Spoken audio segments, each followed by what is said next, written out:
that I could never figure out what it was. Okay, folks, let's get into it because I finally got my hands on the Al Sharpton defamation lawsuit, and it has been illuminating to say the least. Because y'all know that my specialty is those details, and clearly these people are not detail-oriented. I'm sure by now many of you have seen the picture that I posted yesterday with a mysterious red watered-down liquid dripping down the side of the boat. Now, none of us can definitively say what this is, but it's clear to me that some people have never gone fishing in their entire life. Because those people trying to argue and say that the color is off, that it's too light, don't seem to get that fishing boats are specifically coated with something that makes things wash off of it, makes things thin, makes it easy to get things like fish guts out. But fine, if that's not enough for you, I'll keep going, because this TikToker literally over a month ago thought that they spotted this on the side of the boat. Now they noticed those drips, and full disclosure, they did run it through like Okay, folks, let's get into it because I finally got my hands on the Al Sharpton defamation lawsuit, and it has been illuminating to say the least. Because y'all know that my specialty is those details,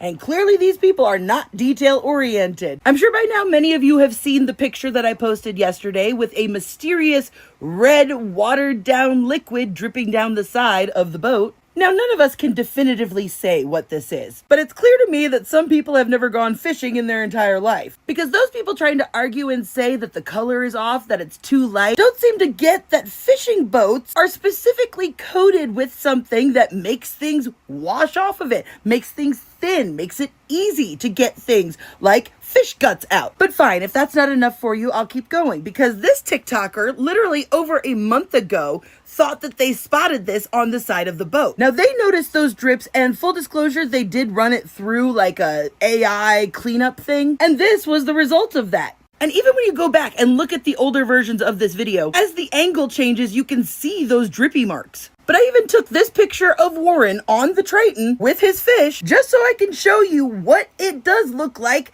on the side of the boat when there is a red fluid. To me, it seems pretty obvious what this liquid is, because I've genuinely racked my brain to think of something else it could be, and it just doesn't make sense for like an alcoholic beverage because it's on the outside of the railing. If you look back in the original Ceto video, this person here, who I suspect to be Ike Pyrone, was holding something in his hands, and I could never figure out what it was until we got the new pictures. Here you can clearly see a gray something in his hands. Well, going back to this picture of Warren with all of his fish, you'll notice that the Triton has a gray towel normally wrapped around it. Oh, why would they need a towel if they're in the middle of sinking, unless they're trying to clean something up? I also noticed something in this much clearer raw shot of the Ceto picture right here. We see something dark reddish here and like lighter red over here. Now, I have no idea what that is. It could be a towel. It could be a swimsuit cover-up. I did notice, however, it looked like somebody took a tool and like colored right here. What I do know is if you look at the original Ceto pictures and videos, there's nothing seemingly red here. But it does look like, however, is somebody's leg extending way too far into the console here. But again, can't say one way or the other what it is in the background there. What I can say, however, is remember when I said that the AI felt like it was being used on the Ceto video to obscure the identities of the girls? Well, I was at least half right on this, because this is a third girl. This is not the girl in the blue swimsuit that we've been seeing before. How do I know? Well, by now we've all seen this picture, this video 1,000 times, right?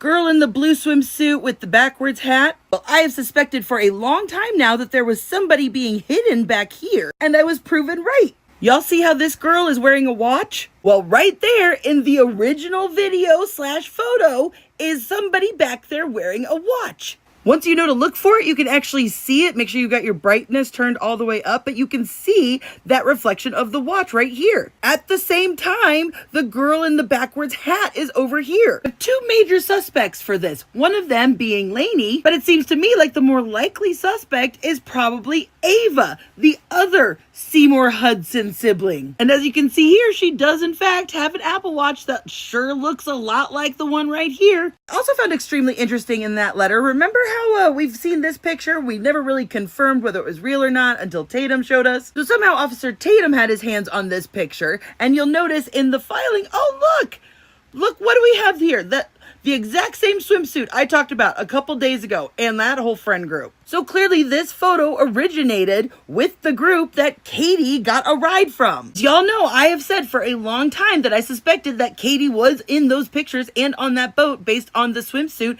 and the white hat that she's wearing in this picture that was taken on the boat of the people that came and gave her a ride after being left on the island. And I do think that maybe they joined this group because there's a couple of faces that look familiar. But I'll circle back to that later. I want to point out some more little stuff that I've noticed before we get to the big stuff, the meat and potatoes of this video. Like here, how I noticed that the cooler that was on the boat earlier that day by the sea tow pictures is suddenly got the handle broken off. Don't know if that's significant, but it's interesting. Also kind of surprised how nobody has pointed out in this picture that there is clearly at least one mom in that group. And I suspect that it's Katie Hudson Seymour because she is literally like the only person I have found that has a shorter haircut. I'm talking kids, I'm talking adults associated with this group. I mean, clearly this is a mom vibe. So what boat did she go out on? I'm also very confused on why this portion of the tide line in that far away picture doesn't seem to match up with this picture of the tide line. And sure, there's an argument where you can say, oh,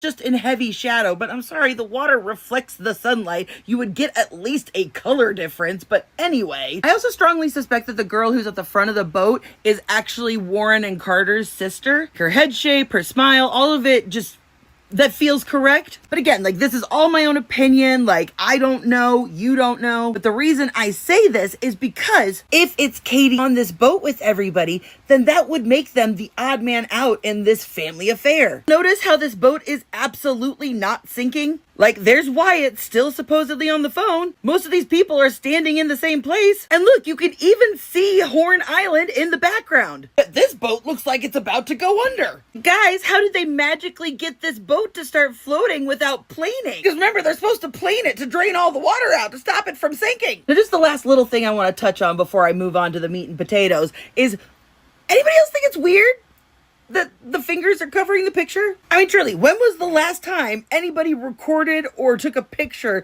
and had their fingers over the camera? Like, especially with the finger, like, coming down over it like this. Like, I genuinely can't understand the mechanics of how they're holding this because I know I haven't done that since digital cameras. So was this picture video also taken from that same digital camera that they all took the picture at the front of the boat on? One of the first things that piqued my interest in this defamation letter was this Apple Maps picture. Now you'll notice in the factual background portion, they just say that it arrived at 10:50 on Horn Island, but conveniently makes no mention of when it left because right here in this picture, it says 10:50, but 10:22 is the leave time, which is a half an hour difference from the 9:56 departure time we've gotten. That's when I started hearing the little buzzing start to go off. Because personally, I don't recognize this version of Apple Maps, so I don't know if this was the actual route they did, or if they just looked up another route and included it. Now I'm going to go through this chronologically, so keep up. Because now, because of this letter, we know the exact time that the sea tow call was made. And guess what, guys? It wasn't around 4 like they told us, but at 4:48. So that would be 17 minutes after the GPS said that they left Horn Island, which was at 4:31. You'll also notice at 4:48, they canceled the first call. Almost as if they looked up the number, pressed the link, it started to call, they freaked out, canceled it, then gave themselves a breath to calm down, and then they called. Now that would mean that by the end of that call, it was almost 5 o'clock. Almost 2 hours after they noticed the boat first sinking. 2 hours after they supposedly left Nolen on this island. Now, given how close this picture is to this cluster of boats and this very casual pose that seems to be going on, I think it's absolutely possible that Katie and or Lainey called this group of friends and was like, hey, can you pick us up? Because we know that by 5:34, Katie was on the boat taking Snapchat pictures and having fun with these people, which just so happens to coincide with the 5:52 traveled into Fort Bayou time from the GPS. The Triton then returning to the dock at 6:06 p.m., which would be about 4 minutes after this picture of the guy in the red swim trunks that I think was Carter going out with this group earlier that day. Because I also suspect that this is Carter right here, based on the build, the lighter strawberry hair in the front, and then I think right here is backwards cap Katie, because remember how I said in this picture, it looked like these two people were cuddling up with each other. And by process of elimination, it had to be one of the girls in the blue swimsuits and the red shorts guy. I also suspect that this is Brooks and Kendall right here. You'll notice that it looks like he's wearing a very thick gold chain right here, and Brooks seems to wear this thick gold chain all the time. Now, there's no way for me to positively confirm the identities of these people, but it is a dot that would neatly connect these two boats. Now, fast forwarding to Warren's phone call with the Coast Guard that lasted 21 minutes, starting at 11:13. So that would mean by the time he got off the phone with the Coast Guard, it would be about 11:35. While he's on the phone with the Coast Guard, he and Christine are texting each other. She asked Nolen where Warren's car was, and he says at Jax's house. She says, "Where is that? Can you send me the address from where you guys launched?" He says, "Yes, ma'am." She said, "When was the last time you guys saw him?" 3 p.m. Now, this is not a picture of Jax's residence. He sent her the actual location of the boat launch, not from Jax's house where they all supposedly left that morning. Why would he send her a picture of where they put the boat in the water instead of Jax's house that she's literally specifically asking for? Then he sends her the pin of the house next door to Jax's house. Okay, so you've given the wrong address twice now, and then Warren texts her this. "We launched the boats yesterday evening and left from here this morning." Because wait a fucking minute, y'all. I actually stayed with Nolen that night at my buddy's house, and I woke up at my buddy's house, and we went to McDonald's, got food. Nolen was not with me, and I went and got breakfast. I had my buddy's boat hooked up to my truck, and well, first I ran to my house, then I went to McDonald's and came back, and the boat was already hooked up to my truck. My buddy Wyatt and I went, and with my buddies, and we went, filled the top of the boat off, loaded it down with ice, and just got everything ready. Then Wyatt went and put his smaller boat in the water, which is the Palm Beach. He's an 18-foot Palm Beach, and I drove the boat from 4 Bayou Boat Launch to my buddy's grandparents' house. No wonder he was stuttering all over that story. It was a fucking lie. Because you trying to tell me that the day of all of this, he didn't remember when they put the boats in? He had a whole story about McDonald's and getting the ice and everything. But this means that they put all of those boats in the water the night before, and then everybody came over and had a sleepover party with 10, 15 people. Let's face it, it was probably just a regular party. Now, I know you've thought it, I've thought it. A lot of us aren't even sure that Nolen ended up at Horn Island at all, which would explain all of the weird Photoshoppy pictures that we're talking about. Now, if it wasn't for Javon and the coach, I know all of us would be like, did something happen the night before all of this? Because why lie? Why lie about what time you put the boats in the water? Now, after the 20-minute call with the Coast Guard, he then calls Christine back for about a minute. Then at 12:25, Warren gets a phone call from somebody from the Coast Guard that lasts only 2 minutes. So a whole hour has gone in between these calls. Now, mind you, listen to Trayston's side of this story, because there's a bit of a time discrepancy on Trayston's end. I didn't wake up again until a little after 11 o'clock. And I was my brother coming in the room being like, "Hey, Warren's trying to get a hold of you. You need to answer the phone. They're looking for Nolen." And I'm half awake, and I pick up the phone. And by this time, nobody had came to the house to grab anything. And Warren gets on the phone, and he's just like, "Hey, man," he was like, "Hey, have you talked to Nolen? Anything else?" I was like, "No, I haven't talked to him, man. He was with that girl last Monday." And he was like, "Okay." He was like, "Man, we can't get hold of him. We don't know where he's at." I was like, "Man, it's Nolen. He's probably just out somewhere with that girl. Like, get hold of the girl. You probably find Nolen. It's no big deal." And he was like, "All right." He was like, "But we're starting to freak out. We're getting on the phone with Coast Guard." I was like, "Okay." And at that time, he'd already talked to his mom, Nolen's mom. And he was getting on the phone with Coast Guard. And I'd called. I need to be specific about this. I did not call Warren's phone. I called another one of our buddies' phone, and it was on speakerphone. They were all together. I was talking on my other buddy's phone, talking to Warren.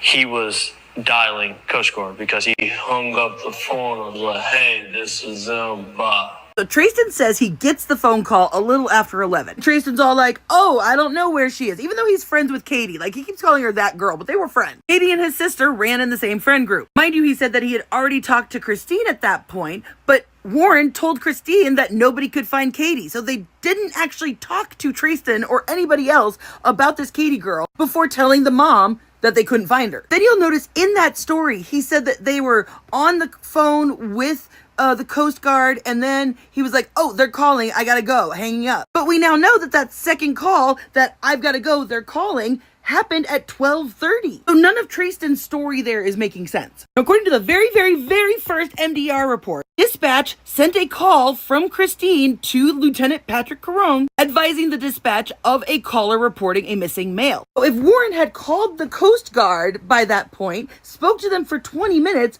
why didn't they reach out to MDMR? Let's not forget that the original statement from the Coast Guard was that they did not receive word of Wells' disappearance until 12:26 when the Jackson County Sheriff's Department reached out for assistance. And they later had to correct this to around 11 p.m., but they maintained that no formal assistance was requested at that time. Because it sounds to me like the Coast Guard wasn't actually notified until after Christine had talked to the Jackson County Sheriff's Department, to which then they called Warren to get more information. But that call only lasted 2 minutes. Then we find out about 30 minutes later, Christine and Warren talk again on the phone at 1 a.m. exactly. Now that is extremely significant because guess what is happening at 1 a.m.? They come back to my house at around 1 o'clock in the morning. Oh, so you mean the same time Christine is on the phone with Warren? Now, mind you, he is trying to claim that that is when they came back to his house, that they had already been there, that they got the phone, and they went to Wyatt's house, and all that stuff happened. Wyatt called 911. But now we know for sure that that is not true, because Jax and his brother didn't call 911 until almost 3 a.m. And this is confirmed by Christine's text to Warren saying that Nolan's dad is at the house to pick up the key. So it seems pretty obvious that Jax is confusing the two times, and the first time they showed up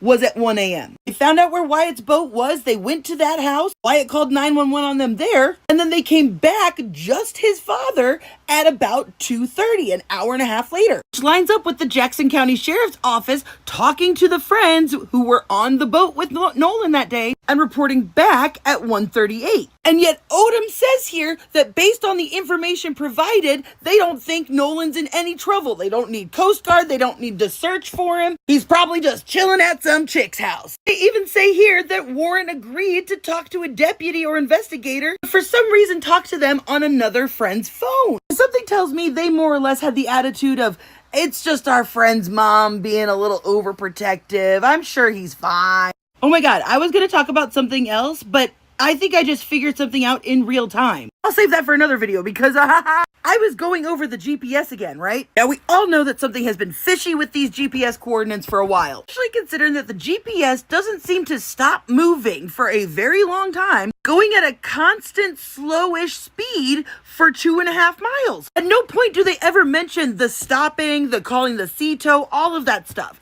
Why isn't the GPS telling us about that? Now at about 7:45, the boat was taken to the grandparents' house. Now for Warren and Wyatt and everybody to come back together later on, it means that Warren and Wyatt had to have been the ones to take it there, drop it off, and then come back in their vehicles. Meaning that the Triton would have had to have been docked on land and in a parking spot. It would just be sitting there unattached to anything on a trailer, right? Yet at 9:32 the next morning, the GPS was powered on. Then it was clearly turned off again, and then it was powered on again at 9:51, and the vessel moved 52 feet. Why and how did it move 52 feet? And the Triton doesn't go back out because Warren was on the boat with his family, and Morgan, Wyatt, and Trayston were on the Palm Beach. And about what time did they go out there? About 7 o'clock that morning, we had all decided that we were going to go out on the boat and go look for Nolan.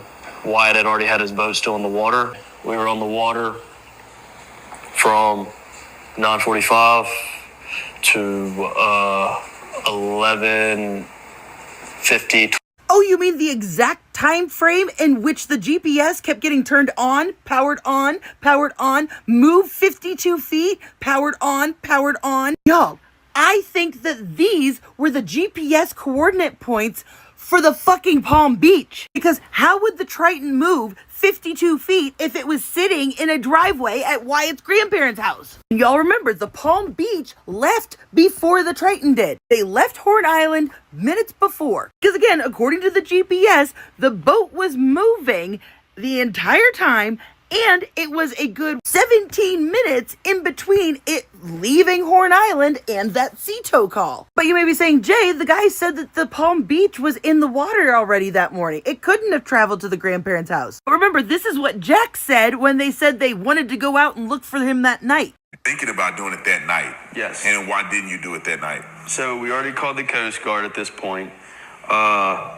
We didn't have access to a boat that was already in the water, ready to go, other than one that I'm just not allowed to use at all. And I was still this close to taking it out. So where was the Palm Beach, y'all? The Palm Beach was already in the water that morning. How come y'all didn't have a boat that was available for you to use? Because remember when they were like, oh, they're demanding the address of the boat, they were driving to the grandparents' house. Wyatt and Morgan were. And as it turns out, it's actually quite easy to transfer your GPS memory from one boat to another. In fact, it's so easy if you're doing it from one Garmin to another, there's literally an app you can do it on. Remember I told you literally Joseph McGrath worked for IT for the Ocean Marine Group, which is the group that is owned by Jerry Atkerson? Because my guess is they took the coordinates from the Palm Beach and put it into the Triton, but were so tunnel vision focused on the 4th of July that they didn't even think about the 5th. Because I've told y'all, those GPS plotters and everything, you have to do it manually. It's not like an automatic thing, and it's easily changeable, and we don't know what the Palm Beach was even equipped with.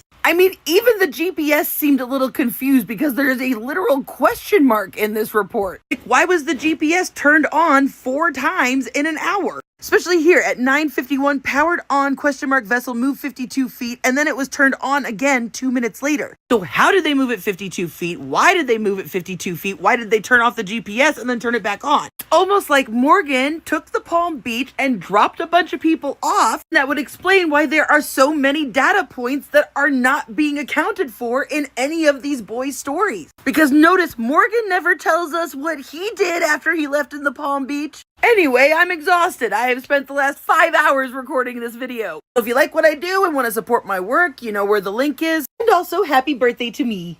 But no, seriously, it's my birthday this weekend. Yay!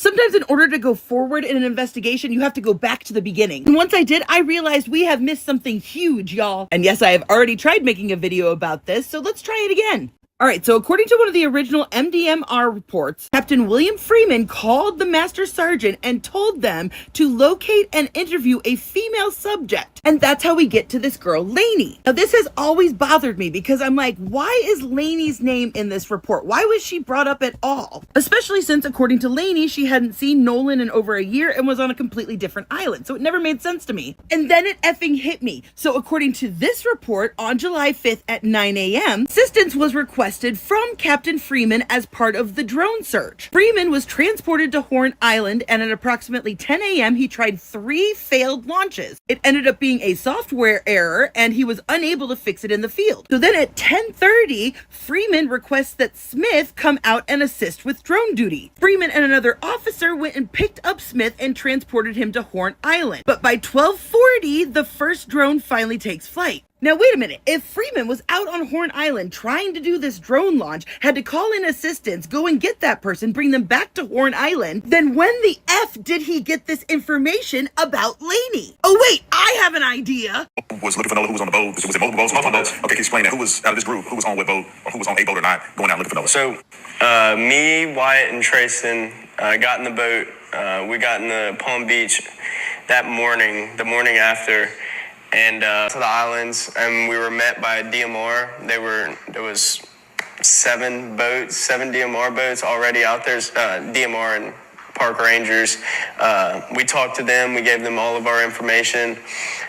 They personally asked if any of us were on the boat with him that day. We told them yes. They just said, all right, well, we got the area scoped out. And then after that, we just went up to the beach.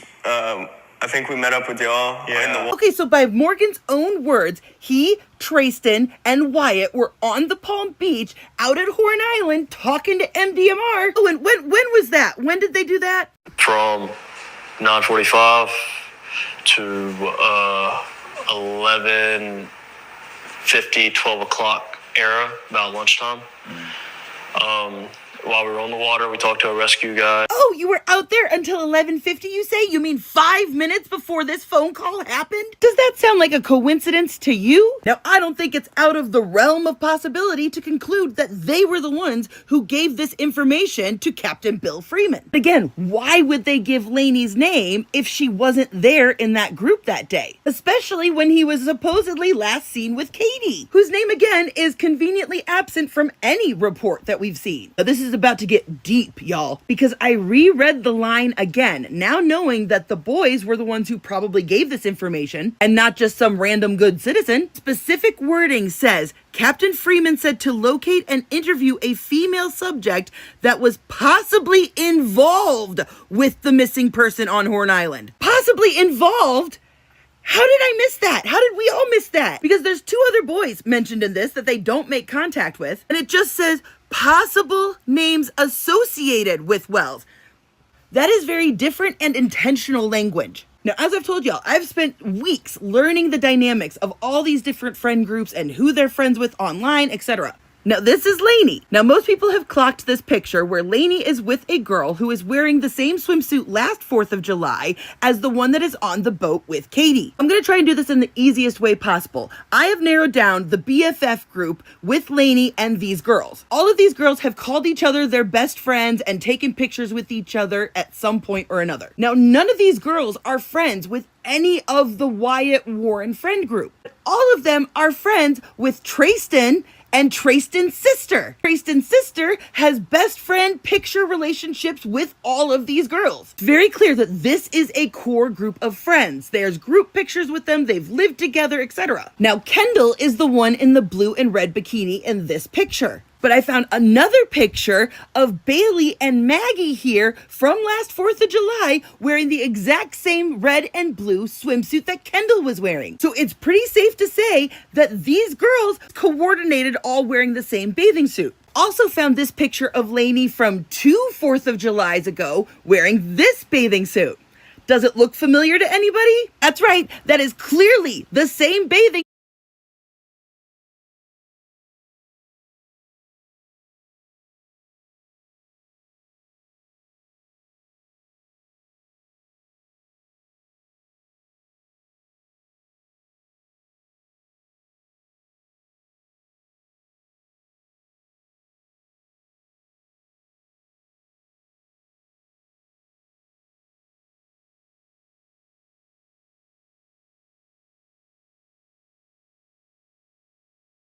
suit from the boat with Katie, with a face that's conveniently been blurred. Now, do we think it's a coincidence that 2 swimsuits associated with this friend group all ended up on the same boat as Katie? I'm gonna say the chances are slim. Now, Kendall seems to have a longtime boyfriend, and guess what his name is? Jacob Brooks, which is the second name that comes up on this report. And guess who seems to be Lainey's longtime boyfriend?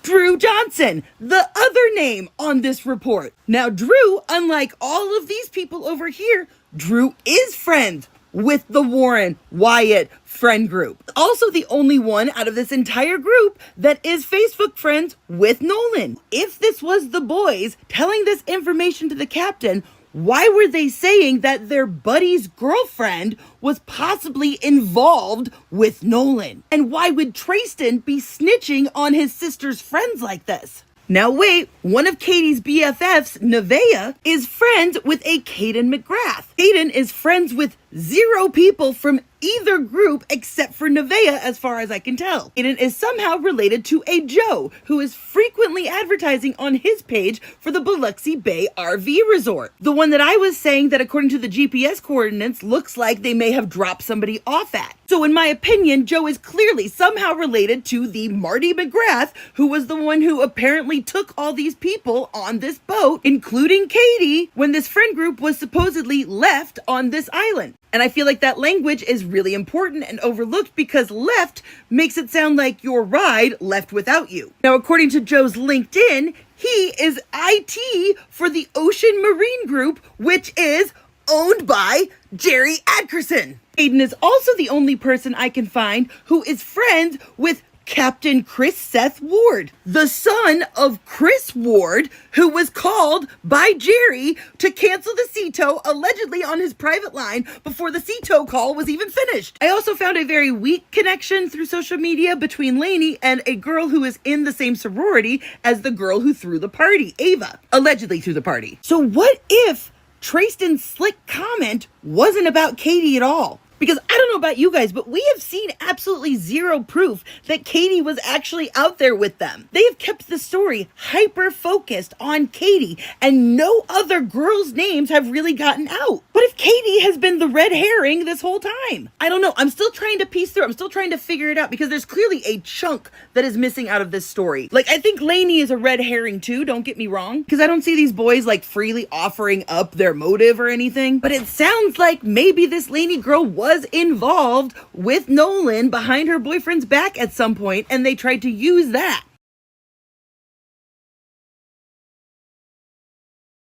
Most caregivers lose thousands just because they don't know about this benefit. Don't be one of them. You could be eligible for up. And then, of this curly-haired girl has always eluded us. Well, not anymore, folks. For now, I'm gonna just refer to these girls as T and L. As you can see, L clearly has the same kind of hair texture that's in the bottom of this picture. We know that these two were together on 4th of July, and T did not one, but 2 Nolen tributes after his body was found. Now, another one of their friends had a reel, which they did a little panning video on the best 4th of July ever. And who was in that video? Well, that looks to me to be Jacob, Kendall's longtime boyfriend. So it seems confirmation to me that both Kendall and her boyfriend were on this boat the entire day. Now that I have found this group of friends, I was scouring the pictures and I found this. We've got Elle with somebody I immediately recognized because I remembered that swimsuit, and they tried to hide this picture in a document dump so you didn't know what day it was. Well, if it isn't Nevaeh. oh, she back! She back! Same swimsuit, same belly ring, and there she is clearly earlier in the day with Kendall, clearly on the same boat. And just in case you didn't see my video on the Tube of You yesterday, or just need a reminder, here was the friend group breakdown that I had. But to me, this seemingly clearly confirms that these two were on this boat probably all day. I say this because there's another picture from the summer with Nevaeh with the little pink cup right here. You can see the pink cup in the lap of Kendall up here, along with the matching, poles and this, all of it matches. Now, I want to go back to this picture because in the background there, we see somebody seemingly approaching the group to join them to go out in red shorts. And y'all know that I've been saying for a while that in my humble opinion, I believe that the person in red shorts is Warren's brother. But now I also think there's a strong possibility that it could be Lainey's boyfriend, Drew. Just as further confirmation, these glasses match the glasses that are in the Katie Snapchat. I think it's pretty safe to say that we definitely found the people that were on the boat with Katie. Now here's where it gets a little interesting to me though. Look at how late in the day this picture seems to be taken. And they clearly were still out at night. So did they drop everybody else off? Did they come back out? Got a lot of unknowns here, but I did my social media scour. And let me explain to you what I found. So we've got L and T on the boat with Kendall and Nevaeh, like we've confirmed that. We also know at some point Katie was on the boat with them as well. T was the only one that seemed to be connected to Nolen on social media. Now remember how the person who released the Snapchat pictures of Katie said that they were not friends with her? Well, I found that T was actually connected to a lot of people social media wise, whether they were following her or she was following them. I was able to find Javon. I was able to find Ava D, the girl from the party. I was able to find the entire Hudson family, as well as Katie, Lainey, Trin, Ava, all of the other friend group, the core group that I talked about yesterday. And I found out that L was either following or was followed by Ava, Jax, and Bart. Now here's the real kicker. When I went to T's Book of Face page, I found out that she was FB friends with not only Warren's mom, but Bart's mom as well, and several other adults that are close friends with that mom group. And I also found out that Lainey and Nevaeh are both friends with the older McGrath brother, but it seems like he was in Texas at the time, so most likely he was not on the boat or around for this. However, he does have a younger brother who is friends with T on social media. And that makes me wonder if the younger McGrath brother might have been on that boat. Now remember, Lainey said that she was not on Horn Island. She was with a different group of friends on a different island altogether. But now I'm wondering if this boat, this group, might have been the other group that they got into the altercation with. Because remember, they specifically said that they knew the guy, like knew of him, but they weren't like friends with him. Because does nobody else think it's weird that whoever else they were fighting on the beach hasn't come forward? Especially if they were people that didn't really know these people? But could this boat have been the fourth boat that we've seen? Because if this is the same red shorts guy, then how did he get onto the other boat? If you're anywhere here in the red highlighted area and you're still relying on a window unit to stay cool, we can transform your home's cooling and If Nolen Wells' dad was offered by the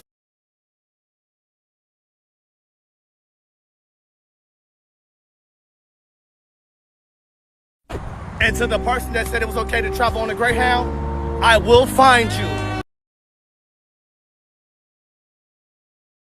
Can you send me the address from where you guys launched? He says, yes, ma'am. She said, when was the last time you guys saw him? 3. So I've got a video coming out later today on my YT page. As you can see, this is my command center right here. I wanted to give y'all a little hint, a little snippet of some of the things I'll be covering because I have more. It's going to be a huge piece today. Also, it's my birthday this week. I even took off the auto blur filter so that y'all can see how good I look for 37. Yeah, baby. Hey everyone! Come and see how good I look! I am curious why nobody has pointed out that there's at least one mom in this group. To me, it looks like a certain very involved in this case mother. That's just the teaser, folks. So I've got a video coming out later today on my YT page. As you can see, this is my command center right here. I wanted to give you 3 p.m. Now this is not a picture of Jax's residence. He sent her the actual location. I have very important information about the Nolen Wells case, but as y'all know, they have been trying to silence of the boat launch. Not